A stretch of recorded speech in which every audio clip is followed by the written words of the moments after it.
Waba isi nege sonye mejiwo wabe waba isi nege danye mejiwo waba isi nege sonye mejiwo waba isi nege nonye mejiwo waba isi nege sonye mejiwo waba isi nege sonye mejiwo waba isi nege nonye mejiwo waba isi nege sonye mejiwo waba isi nege danye mejiwo waba isi nege danye mejiwo mejiwo mejiwo waba isi nege sonye mejiwo waba isi nege sonye mejiwo waba isi nege danye mejiwo obe nakaini yemo ni chomone nyemejiwo ni waba isi nege son michwa ka sumo ka komefe mo hia ni wo fe wo ba pe wo he wo bi ka wo na bi ni bi akadra na mba na nyeme kecheme ake ameji mekumeni ameyi lo amebesuban shimo amefa ma na amenyekweme ka mechekweme ka wo ku so pa fe ake gbema pai na ba yin shi yesu momi si dafi e wo ba yafi wo mane kashin nene pe ne yo ichomi ni mi ta oni make ma bi fe ka mla lo yakeshin education school jinene eye ichomi wa ye manemi eya ga suku ene kashin ye bi ene suku eche afokoye na gbege bi ehun amenile eye shikun woni bane makweje megbefe ni bi ne fite ye suku en sane wosa neke okwe wopopa nenu okwe siasin bawalesin Adjiringanor asale bochwe majo wo be secondary school ko be no ino ne machima be ka mlalo e ni ke hia mi ni ba fu amenye ake wo hia secondary school ye neke majimagine ni che no fe no wo fe kombe ne hene ba hia ka ma secondary school e ko ba ma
Atelier. Toi, Indi.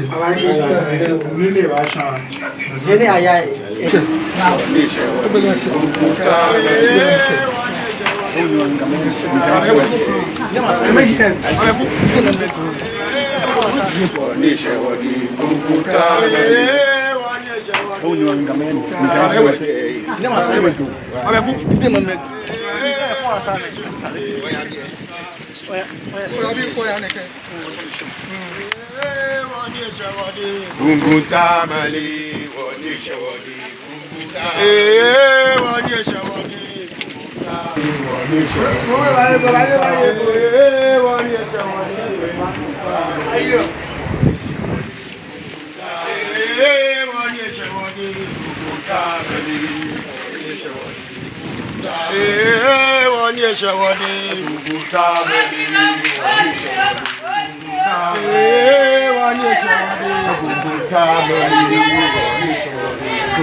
Me pese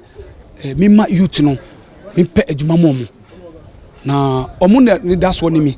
because some say my younger ya family say me ni ohini no enante no for linguist no enti say ano youth no dodo na aya won ba me ho omo say oh ni ochame say adwuma ni Adjiringanor ha ena me say okay mate na me di adwuma me ba adwuma ba kwa me pese me di ba ha na e boa youth no say me pese me di wifi eba Adjiringanor ha owo within Adjiringanor obenya wifi omo start say omo adwuma no youth no benya adwuma bebre omo aye me hia moe say metumi de aboa youth no say na be ya me community no anytime bia no omo feel okay say omo so omo free Adjiringanor okay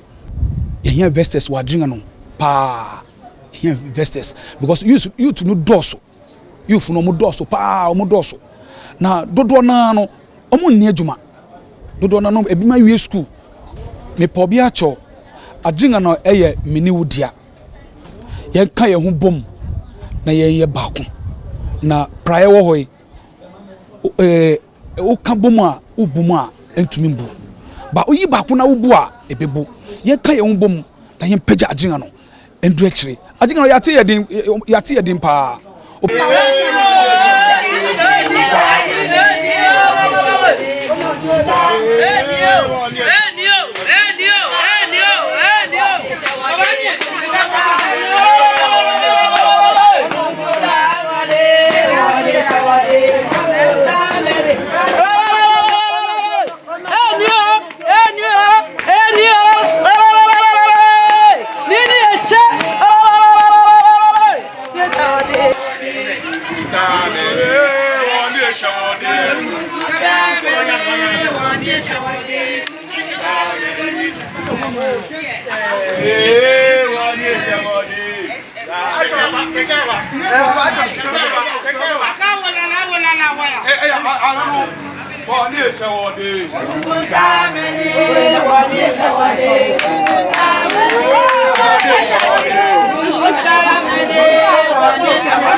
So him bringing this kind of IT system is going to help the youth and the people of Adjiringanor as well.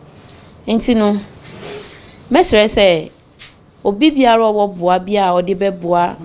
ochiame no ye besre no we are knocking on each and everyone's door to open their doors for us, because it's going to help a lot in the town. So we are pleading on their behalf to come and help us. We hope, and then we sincerely pray with them that it's going to be something that is going to open doors, not the people of Adjiringanor alone, but the various towns nearby, our neighbors around us. Is going to help us as well. So on behalf of Ochami, I'm pleading with the investors to come and help us. With their handsets, phone say they are going to watch porn and things on their phones. No. For now, the system na ye woman no. Uko school kana teacher ma akola homework a. Was say won search na won work na ye dia ma akola no. Enti say no system na ye woman no ye best run akola no. Say ba they should be very useful to it by learning on it, not practicing the bad ones on the internet. Mo ko hwe gestures bi e wo ho no ma wo akola no practice am wow, because uko follow sa gestures na amanfo ye nti so uko akoye bi. That thing is not going to help you. Na akola na oba be yes ade ne so no oso a ebe ha no nti ye mfa mba se omomfa be ye nyama embo oman no, but for their future.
Hola,